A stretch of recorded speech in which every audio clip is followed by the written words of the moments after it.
The spring evening air felt perfect as David Thompson stepped out of Marcello's restaurant, loosening his tie just a bit. The Italian food had been excellent and the business dinner went even better than expected. At 42, he'd learned to appreciate these small victories in life. He pulled out his phone and dialed his wife. Hey, honey, I'm done. Yeah, the meeting went great. I'm waiting out front whenever you're ready. He smiled at something she said, then added, No rush, take your time. David stood near the restaurant's entrance, his navy suit catching the glow of the streetlights. A few other people lingered nearby, some smoking, others on their phones. It was a typical Thursday night in the downtown district. Nothing unusual. Nothing worth noticing except someone did notice. A police cruiser rolled up slowly to the curb and two officers got out. David barely glanced at them at first. Police presence downtown wasn't uncommon, but then he noticed they were walking directly toward him. Evening, sir, the taller officer said. His nameplate read Daniels. We're going to need you to move along. David looked up from his phone, confused. I'm sorry, what? You heard me. Keep it moving, Daniels repeated, his tone sharper now. David glanced around. A woman in a red dress stood just 10 feet away, also on her phone. A couple sat on the bench nearby, waiting. Nobody was asking them to move. He felt that familiar tightness in his chest, that feeling he'd hoped he wouldn't have to experience again. Officer, I just had dinner here, David said calmly, keeping his voice even. I'm waiting for my wife to pick me up. Is there a problem? The second officer, Rodriguez, stepped closer. We got a call about someone loitering. That's you. Loitering? David almost laughed, but he knew better. He'd been through versions of this before. I've been standing here for maybe 3 minutes. I have my receipt right here if you need to see it. He slowly reached for his wallet, making sure his movements were deliberate and visible. The last thing he needed was a misunderstanding. But as he pulled out the receipt, Daniels held up his hand. We don't need to see that. We need you to move along now. David felt the heat rising in his face, but he forced himself to stay calm. Sir, with all respect, I'm not doing anything wrong. I'm a paying customer waiting for my ride. Those people over there are doing the same thing. Are you refusing to comply? Rodriguez asked, his hand moving to his belt. I'm not refusing anything, David said, his voice still steady despite his racing heart. I'm asking why I'm being treated differently than everyone else here. That was apparently the wrong thing to say. Turn around, Daniels commanded. Put your hands behind your back. David's world seemed to slow down. This couldn't be happening. Not here, not now. Not again. Officer, please. I haven't done anything. My wife is literally 2 minutes away. You're being disorderly. Turn around now or we'll turn you around. David looked around desperately. The woman in the red dress was staring. The couple on the bench had their phones out. He could see the red dots of recording starting. Part of him was grateful for the witnesses. Another part of him was humiliated that this moment would be captured forever. He knew he had two choices. Resist and make things infinitely worse, or comply and hope to sort this out later. His hands shook as he slowly turned around and placed them behind his back. The metal handcuffs bit into his wrists. Too tight. He winced but said nothing. You have the right to remain silent, Daniels began, and David's mind went somewhere else. He thought about his two sons at home, probably doing homework. He thought about the conversation he'd had with them just last month, about staying calm if police ever stopped them. He thought about how he'd told them that if they were respectful and compliant, everything would be okay. He'd lied to his boys. He knew that now. David. The scream cut through everything. His wife Lisa had just pulled up. She threw the car into park and jumped out, not even closing the door. What are you doing? That's my husband, David. Ma'am, step back, Rodriguez warned, moving toward her. Step back? You're arresting my husband for standing on a sidewalk. Lisa's voice cracked with anger and fear. He was waiting for me. What is wrong with you? Ma'am, if you don't step back, we'll arrest you too for interfering with police business. David found his voice. Lisa, it's okay. It's okay. Just call Robert. Robert was their attorney, a family friend. Call him right now. You're not allowed to tell her what to do, Daniels said, pushing David toward the patrol car. That's my wife, David said, his calm finally cracking. I have the right to speak to my wife. You have the right to remain silent, and I suggest you use it. The crowd had grown now. Phones were everywhere, all recording. David could hear people yelling, "He didn't do anything. This is wrong. Let him go." But the officers didn't let him go. They put their hand on his head and pushed him into the back of the cruiser. The door slammed shut, and suddenly David was surrounded by metal and plexiglass. He could see Lisa outside, crying and yelling into her phone. He could see the crowd of strangers, their faces shocked and angry. Through it all, he kept thinking one thing over and over. They never even asked his name. They never asked for identification. They never asked him anything except to move. The car pulled away from the curb, and David watched through the window as Lisa ran after them for a few steps before stopping. Even from a distance, he could see she was sobbing. Inside the patrol car, David sat in silence. His mind was racing, but he forced himself to breathe slowly. In through the nose, out through the mouth. Stay calm. Don't give them a reason. Don't make it worse. You know, if you'd just walked away when we asked, none of this would have happened, Rodriguez said from the front seat. David stared at the metal grating separating them.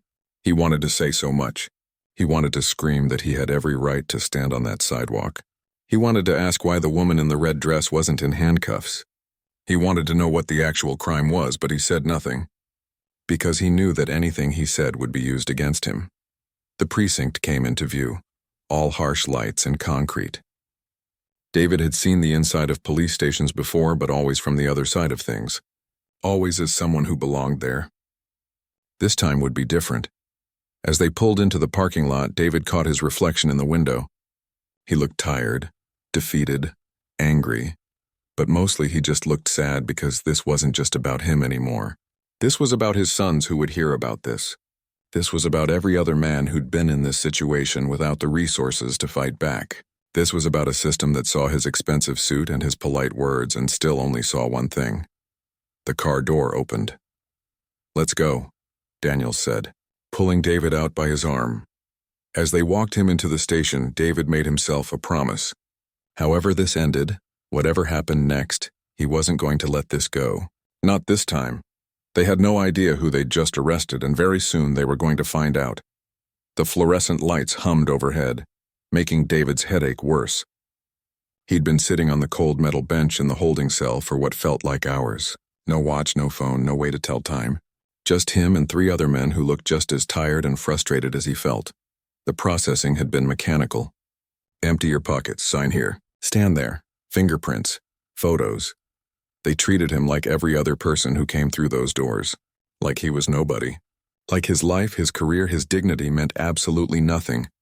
"Thompson," a voice called out. "You get your phone call now, finally." David stood up, his back aching from the uncomfortable bench. They led him to a phone mounted on the wall, the old-fashioned kind with a metal cord. He dialed Lisa's number. She picked up before the first ring finished. "David? Oh, thank God, are you okay?" "I'm fine, honey." "Did you call Robert?" "He's already working on it. He's making calls right now." "Baby, this is insane. I recorded everything. So did about 15 other people. It's already online." David closed his eyes. Of course it was online. In today's world, everything ended up online. "How are the boys?" Confused. Scared. Michael wanted to come down to the station. I told him absolutely not, their oldest. 16 and already so angry at the world. David could only imagine how this would fuel that fire. "Tell them I'm okay. Tell them I'll be home soon." He hoped he wasn't lying. "Robert says not to say anything to anyone. Not a word. I know the drill," David said quietly. "I love you. I'll see you soon." He hung up and let the officer lead him back to the cell. As he walked, he noticed his personal belongings sitting in a clear plastic bag on the desk. His wallet, his keys, his phone, and something else. Something that should have changed everything the moment they saw it. But the desk sergeant had barely looked. Just tossed everything in the bag and moved on to the next person. Another number. Another arrest. Another day. David sat back down on the bench and leaned his head against the cold concrete wall. He thought about that badge sitting in that bag. The badge he'd carried for 20 years. The badge that represented every sacrifice he'd made, every late night, every difficult decision. They never even looked at it. Hours passed. Men came and went from the cell. Some were released. Some were moved. David stayed, waiting, thinking, planning. Around 11 o'clock, things changed. He heard raised voices from down the hall. A woman's voice, sharp and commanding, then footsteps quick and purposeful. The door to the cell area opened. and a female lieutenant stormed in. She went straight to the desk sergeant. "Where's the property for David Thompson?" The desk sergeant looked confused. "Thompson? Let me check." He shuffled through bags until he found the right one. He held it up. The lieutenant grabbed it and dumped the contents on the desk. She picked up the badge, and even from the cell, David could see her face change. She went completely pale. "Oh no," she whispered. Then louder, "Oh no. No, no, no." She spun around to face the desk sergeant. "Do you know who this man is?" "Some guy arrested for disorderly conduct." "What's the big deal?" The lieutenant held up the badge so close to his face he had to lean back. "This is Deputy Chief David Thompson, State Police, Internal Affairs Division." The color drained from the desk sergeant's face. "Where are Daniels and Rodriguez?" The lieutenant demanded. "I think they're still on patrol. Get them back here now. And somebody get Deputy Chief Thompson out of that cell immediately." The next few minutes were chaos. The cell door opened and suddenly everyone was apologizing. "Sir, this, sir, that." David stood slowly, saying nothing. He watched them scramble, watched them panic, and felt absolutely nothing. The lieutenant approached him. "Deputy Chief Thompson, I'm Lieutenant Karen Hayes. I am so deeply sorry about this situation. If you'll come with me, the chief is on his way." David followed her without a word. They took him to an office, offered him coffee, water, anything he needed. He asked for water and sat down, still silent. His mind was working through everything, analyzing it the way he'd analyzed hundreds of other cases. The difference was, this time he was the case. 20 minutes later, Daniels and Rodriguez arrived. David could hear them in the hallway, laughing about something. Then Lieutenant Hayes's voice cut through their laughter like a knife. "In my office, both of you. Now." Their faces when they walked in and saw David sitting there out of the cell, drinking water calmly. It would have been funny if the whole situation wasn't so infuriating. "Do either of you want to explain yourselves?" Hayes asked, her voice ice cold. Daniels spoke first. "Explain what?" "We arrested a guy for disorderly conduct. He was loitering, refused to comply." "Refused to comply?" David finally spoke, his voice quiet but carrying weight. "I asked you why I was being singled out. That's not refusing to comply. That's asking a reasonable question." Rodriguez jumped in. "You were getting aggressive." "I was calm the entire time," David interrupted. "And there are about 15 videos that prove it. Videos that are currently circulating online, showing 2 officers arresting a man for standing outside a restaurant waiting for his wife." The 2 officers shifted uncomfortably. Hayes held up David's badge. "Did either of you check his identification before you arrested him?" Silence. "Did you ask his name? His occupation? Did you do any actual police work, or did you just see a black man in a nice suit and make assumptions?" "We didn't," Daniel started. "You didn't what?" David stood up now, and both officers took a step back. "You didn't see my color, please. Don't insult both of us by pretending this was anything other than what it was." The door opened, and Police Chief William Bradford walked in. He was a large man in his 50s, with gray hair and tired eyes. When he saw David, those eyes got even more tired. "David," he said quietly. "Bill." They'd known each other for 15 years. Not friends exactly, but colleagues. They'd worked together on several task forces. They'd shared meals at conferences. They'd respected each other's work, and now this. "Get them out of here," Bradford said to Hayes, gesturing at Daniels and Rodriguez. "Put them on administrative leave pending a full investigation. I want their body cam footage on my desk within the hour." The 2 officers looked like they wanted to say something, but Hayes was already ushering them out. The door closed, leaving just David and Bradford. "I don't even know where to start," Bradford said, sitting down heavily. "Then don't," David replied. "Just get me my things so I can go home to my family. David, I need you to know, Bill, I've been in that cell for 4 hours. 4 hours for standing on a sidewalk. I've been fingerprinted, photographed, and treated like a criminal. And the only reason I'm standing in this office right now instead of spending the night in that cell is because of this." He picked up his badge. "Not because I'm innocent. Not because your officers made a mistake. But because of who I am." Bradford had no response to that. "Now imagine," David continued, "everyone who goes through what I went through but without this badge, without your number in their phone, without a lawyer on speed dial. What happens to them, Bill?" The question hung in the air. David's phone was returned to him along with his other belongings. He had 47 missed calls and over 100 text messages. The video had gone viral. Of course it had. Lisa was waiting in the lobby, and when she saw him, she ran into his arms. She was shaking, and he realized he was too. "Let's go home," he whispered. As they walked out of the station, David looked back once. Through the glass doors, he could see Bradford standing there, watching them leave. The chief looked older somehow, more defeated. Good, David thought. Let him feel a fraction of what we feel every single day. The night air hit his face, and David took a deep breath. His suit was wrinkled. His wrists still hurt from the handcuffs. His pride was bruised, his dignity was damaged, and his faith in the system he'd served for 2 decades was shattered. But he was free. And tomorrow, the real work would begin. David didn't sleep that night. He sat in his home office, still in his wrinkled suit, watching his arrest play out on screen after screen.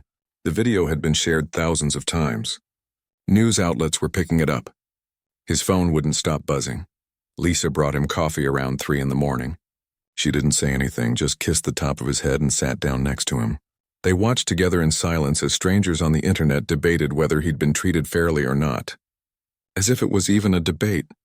"The boys saw it," Lisa said quietly. Michael punched a hole in his bedroom wall.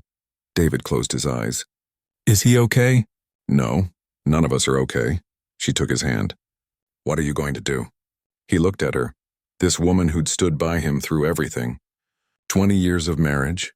20 years of watching him come home exhausted from investigating corrupt cops and broken systems. She'd never asked him to quit, even when it got dangerous. Even when other officers treated him like a traitor for holding his own accountable. "I'm going to make sure this matters," he said. "Not just for me. For everyone." The next morning, David put on a fresh suit and drove to the state police headquarters. He'd been given the week off, but he wasn't taking it. He had work to do. His office felt different somehow. Same desk, same files, same photos of his family on the shelf, but he felt different walking into it. Like he'd crossed some invisible line and couldn't go back. His assistant, Gloria, hugged him the moment she saw him. "I saw the video. I've been so angry I couldn't sleep." "Join the club," David said with a tired smile. "Gloria, I need you to pull something for me. Every arrest made by Officers Daniels and Rodriguez for the past 2 years. Every single one." Her eyebrows went up. "That's a lot of files." "I know. And I want their body cam footage for each arrest too."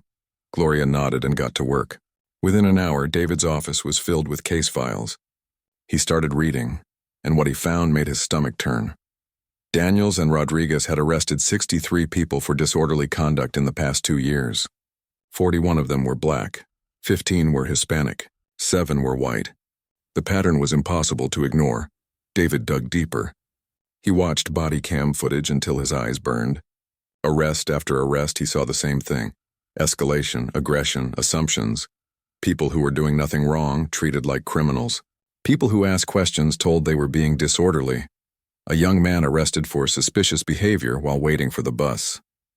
A woman arrested for creating a disturbance when she asked why she was being questioned. A father arrested in front of his kids for refusing to comply when he asked to see a warrant. The worst part? Most of these people pleaded guilty, not because they were guilty, but because fighting the charge cost money they didn't have, time they couldn't afford to lose, jobs they couldn't risk losing. So they paid the fine, took the mark on their record, and moved on with their lives. But David couldn't move on. Not anymore. He called Chief Bradford. "We need to meet now." They met at a coffee shop off the highway, away from both their offices.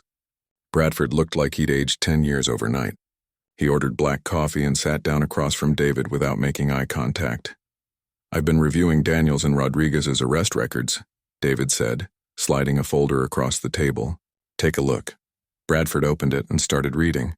David watched his face change as the numbers sank in. "The patterns. The problems. This is bad," Bradford said quietly. "It's worse than bad, Bill. It's systematic. These 2 officers have been profiling people for years and nobody noticed. Or nobody cared to notice.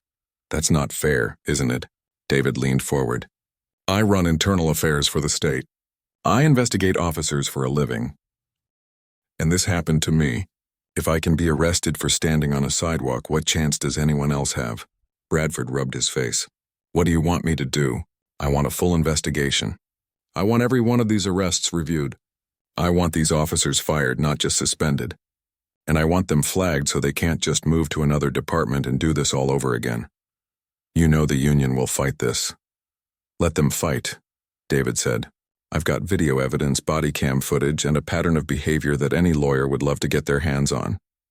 The union can't protect bad cops forever. Bradford was quiet for a long moment. Then he said, You know this is going to get ugly. For both of us. It's already ugly, Bill, at least now we're doing something about it. The investigation was announced that afternoon. The media went crazy. David's phone rang nonstop with interview requests. He ignored most of them, but he did agree to one press conference. If he was going to tell this story, he was going to tell it his way. Lisa helped him pick out his uniform. Full dress, medals and all. He wanted people to see exactly who he was, not just a victim, a deputy chief, someone who dedicated his life to the law. The press conference room was packed, cameras everywhere, reporters shouting questions before he even reached the podium. Lisa stood off to the side, giving him a small nod of encouragement. David adjusted the microphone and looked out at the crowd. For a moment he was back in that patrol car watching Lisa cry on the sidewalk. Then he took a breath and began. My name is Deputy Chief David Thompson. 2 nights ago I was arrested while waiting for my wife outside a restaurant. I was handcuffed, processed, and held in a cell for 4 hours. My crime? Standing on a public sidewalk. He paused, letting that sink in. I'm not here for sympathy. I'm here because what happened to me happens every single day to people who don't have my badge or my resources. People who can't fight back. People who take plea deals because they can't afford lawyers. People who lose jobs, lose opportunities, lose their dignity because someone made assumptions based on the color of their skin. A reporter shouted a question, but David held up his hand. I'm not done. I've spent 20 years in law enforcement. I became a cop because I believed in justice. I believed that if you did the right thing, followed the rules, respected authority, you'd be treated fairly. I taught that to my sons. I told them that if they were ever stopped by police to be polite, be compliant, and everything would be okay. His voice cracked slightly. I lied to them, because I've done everything right and I still ended up in handcuffs. The room was completely silent now. So here's what's going to happen. We're conducting a full review of every arrest made by the officers involved in my case. We're looking at patterns, at practices, at policies, and we're going to find out if this was an isolated incident or part of a bigger problem. Spoiler alert, it's a bigger problem. He looked directly into the cameras. To everyone watching who's been through something similar, I see you, I believe you, and I'm going to use every bit of power I have to make sure this system works for everyone, not just people who look a certain way or have certain connections. He took off his badge and held it up. This badge saved me. It got me out of that cell. It got me this press conference. But it shouldn't take a badge for someone to be treated with basic human dignity. That needs to change. And I'm going to spend every day I have left in this career making sure it does. The questions came flooding in after that, but David had said what he needed to say. He stepped away from the podium, took Lisa's hand, and walked out. In his pocket, his phone buzzed with a text from a number he didn't recognize. He checked it later in the car. Thank you for speaking up. My son was arrested by those same officers last year. Nobody believed him. Now maybe they will. David showed the text to Lisa. She squeezed his hand. You did good, she said. I did what I had to do, he replied. But this is just the beginning.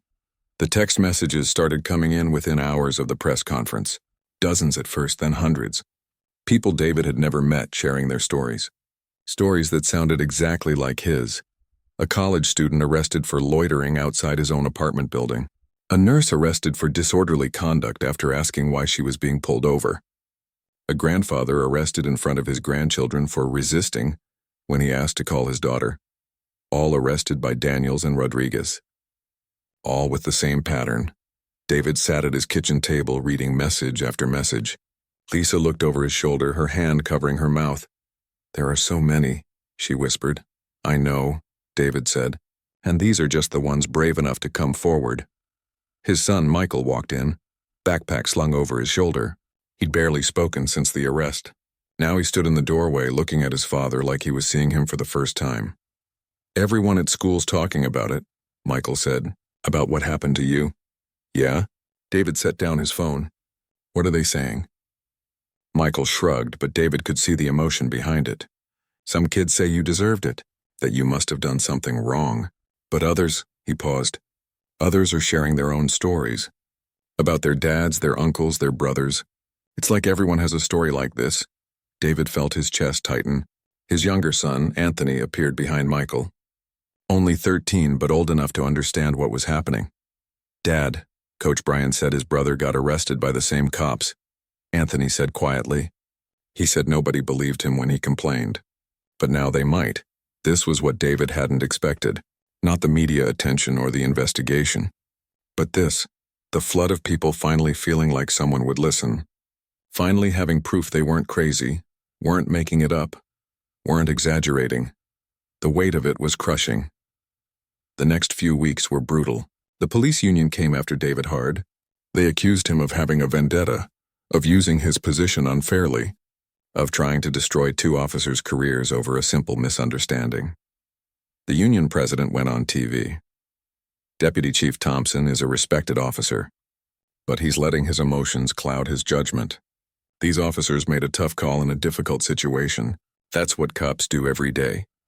David watched the interview from his office, his jaw clenched. Gloria stood in the doorway, equally furious. "They're really going to defend this?" she asked. "They always do," David replied. "That's the problem." But then something unexpected happened. Other officers started coming forward. Not publicly at first, but in quiet conversations. In parking lots after shifts. In text messages marked confidential. A veteran officer pulled David aside at headquarters. "I've worked with Rodriguez. I've seen how he operates." "A lot of us have."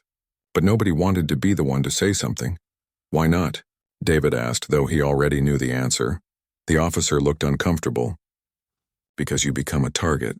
You become the rat, the snitch. Nobody wants to work with you anymore. So you just let it continue?" "I'm not proud of it," the officer said. "But I've got a family to feed. A career to protect," he paused. "But what happened to you that changed things? If it can happen to a deputy chief, it can happen to anyone. Some of us are ready to talk now. If you'll listen." David listened, and what he heard painted a picture he'd suspected but hadn't wanted to believe. Daniels and Rodriguez weren't anomalies. They were symptoms. Products of a culture that protected its own, even when its own were wrong. The investigation expanded. David brought in officers from other districts to review the cases, people with no ties to the local department. They found more problems, more patterns, more victims. A breakthrough came when they discovered that several cases had been dismissed by judges who saw right through the charges. But those dismissals were buried in paperwork, never flagged, never reviewed. The officers just moved on to the next arrest. David compiled everything into a report. 63 arrests, 41 questionable stops, 27 cases dismissed by judges, dozens of complaints filed and ignored, 2 officers with a clear pattern of targeting people of color. He delivered the report to Chief Bradford personally. They met in Bradford's office late one evening when most people had gone home.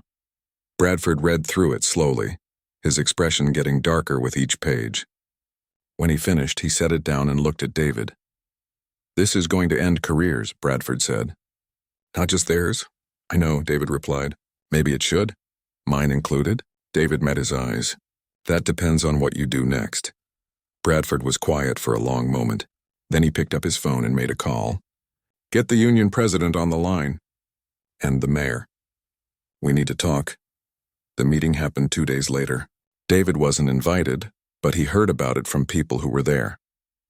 Bradford had laid out everything. The numbers, the patterns, the body cam footage. He'd given the union a choice.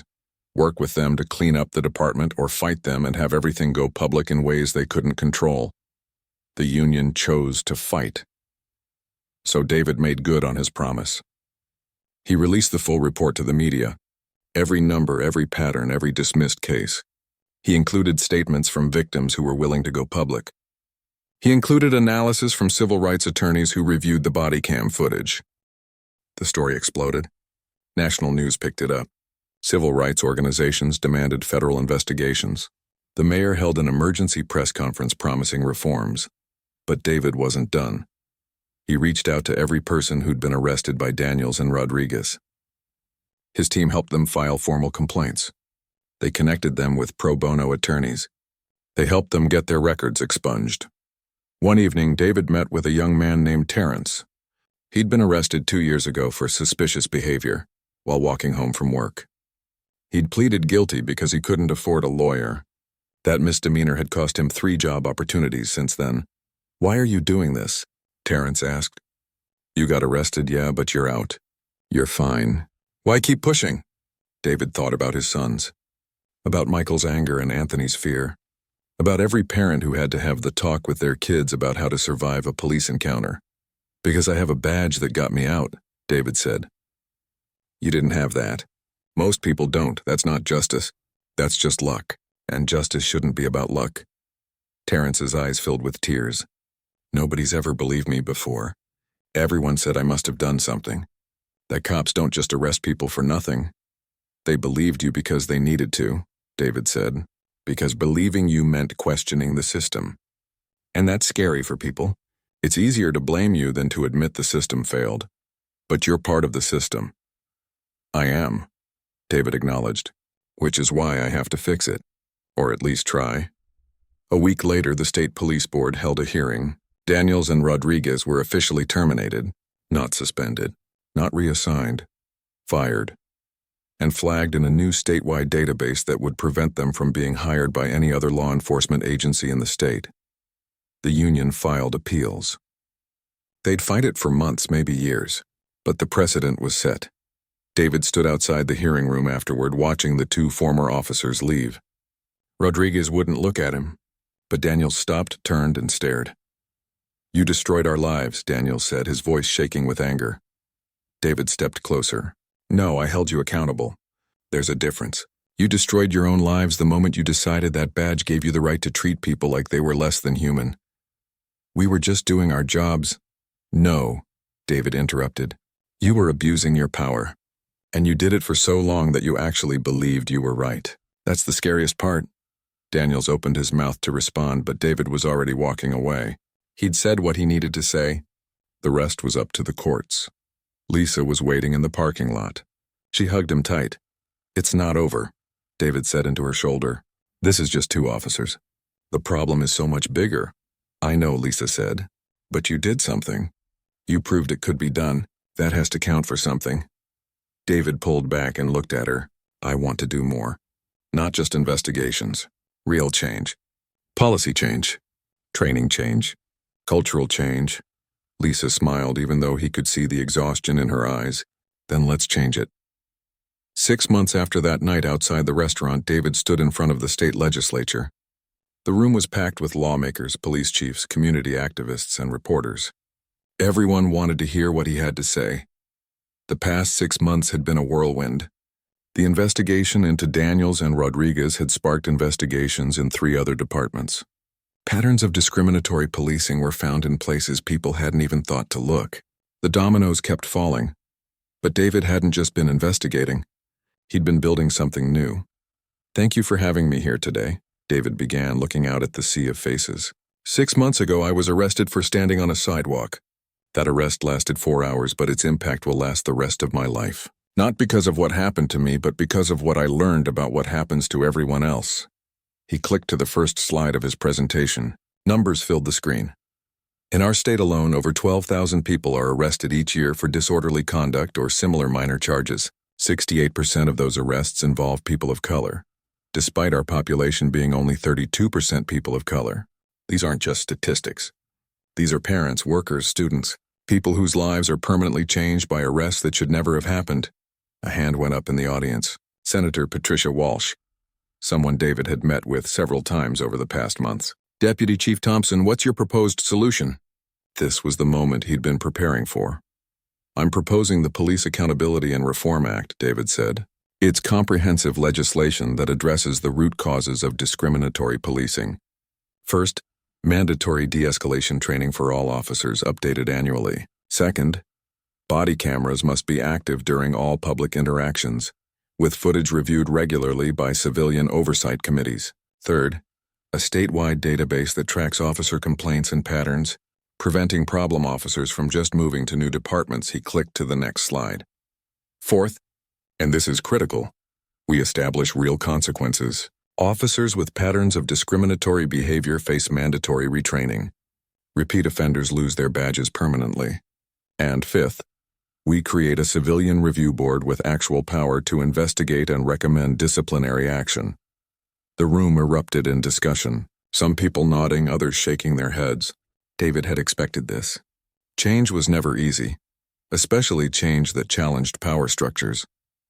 Over the next 3 months, David became a fixture at the state capitol. He testified at hearings.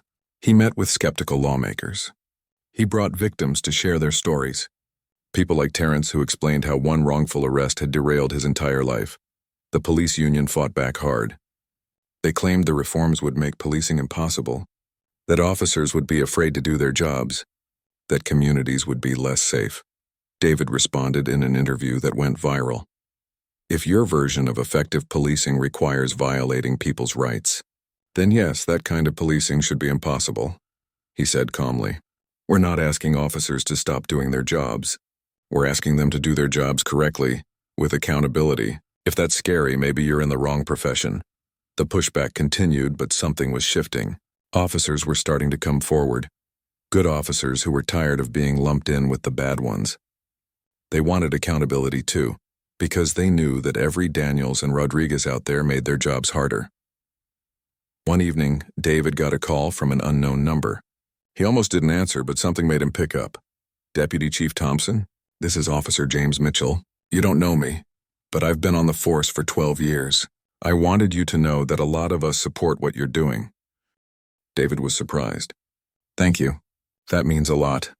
It's not just me, Mitchell continued. There's a whole group of us. We're tired of good police work being overshadowed by bad officers who face no consequences. We want to help. What can we do? That call led to the formation of Officers for Accountability, a group of active police officers supporting reform. Their voices changed the conversation. When union leaders claimed officers opposed the reforms, these officers stood up and said, "Not all of us." The legislative session was coming to an end. The Police Accountability and Reform Act had been debated, amended, and debated again. David had compromised on some points, held firm on others. Now it was time for the final vote. David sat in the gallery with Lisa, holding her hand tight. His sons were there too, both dressed in suits. Michael had been following every step of the process, his anger transforming into activism. Anthony had started a youth organization at his school to educate kids about their rights. The vote was called. One by one, lawmakers voted, yes, no, yes, yes, no. David stopped counting after a while, too nervous to keep track. Finally, the speaker announced the results. The bill passes 52 to 48. The gallery erupted in cheers. Lisa threw her arms around David, crying.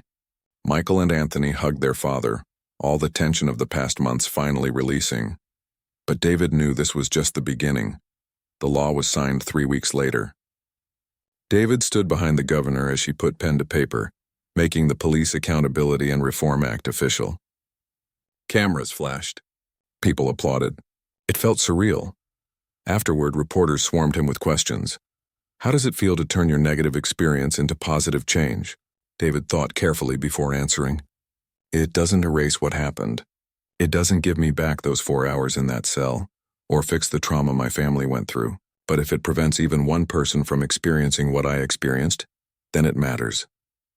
What's next for you? The work continues, David said simply. A law is just words on paper until we implement it correctly.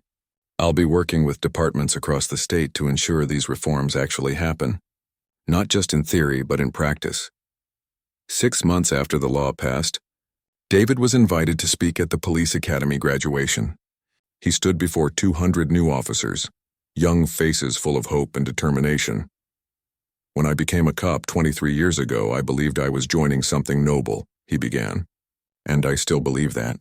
But I also learned that good intentions aren't enough. You can have all the right reasons for becoming an officer, and still do tremendous harm if you're not careful, if you're not accountable, if you don't see the humanity in every person you encounter. He paused, looking out at the young officers. Some of you know my story. 6 months before the law you're now trained under was passed, I was arrested for standing on a sidewalk. 2 officers saw a black man and made assumptions. They didn't see a deputy chief. They didn't see a father, a husband, a 20-year veteran. They saw a threat that needed to be controlled. The room was silent. Here's what I need you to understand. That badge you're about to receive is powerful. It gives you authority that most people will never have. You can change lives with it, for better or worse. The question is, which will you choose? He held up his own badge, the one he'd carried through everything. This badge got me out of that cell, but it shouldn't have taken a badge for me to be treated with dignity. Every person you meet deserves that dignity, whether they're a deputy chief or someone who's homeless. Whether they look like you or don't. Whether they're having the best day of their life or the worst. David looked at each section of the audience. You're going to make mistakes. We all do. But the difference between a mistake and misconduct is accountability. When you mess up, own it. When you see another officer mess up, speak up. Don't hide behind the blue wall. Break it down. Because that wall doesn't protect good officers, it protects bad ones at the expense of good ones. After the ceremony, several new officers approached David. They thanked him. They promised to do better. They asked for advice. One young officer, a woman named Keisha, hung back until the others left. Deputy Chief Thompson, I'm going to be the only black woman in my department. Do you have any advice for that? David smiled sadly. He knew exactly what she was facing. Remember why you're doing this, he said. Remember that you can be the change you want to see. And remember that you're not alone. Build your network. Find allies. And never ever compromise your integrity for acceptance. Keisha nodded, determination in her eyes. As David left the academy that day, he felt something he hadn't felt in a long time. Not quite hope, but something close to it. The work was far from over. There would be setbacks. There would be resistance. There would be officers who resented him and activists who thought he hadn't gone far enough. But things were changing. Slowly. Painfully. But changing. That night, David sat in his backyard with Lisa, watching the sunset. His phone buzzed with a message from Terrence. He'd just gotten hired for a job he'd been rejected from twice before. His record had finally been expunged. We did something good, Lisa said softly. David nodded. We did something necessary. Michael came outside holding his laptop. Dad, you need to see this. Other states are looking at our law. 3 of them are drafting similar bills. David felt tears sting his eyes. Not tears of sadness, but of something deeper. Something that felt like justice finally catching up to hope. He'd been arrested for standing on a sidewalk. It had been humiliating, infuriating, and traumatic. But he'd taken that pain and transformed it into purpose. Not just for himself, but for everyone who'd been standing on their own sidewalks, waiting for someone to finally see them as human. The work would continue. But tonight, just for tonight, David allowed himself to believe that things could get better. Because sometimes they do.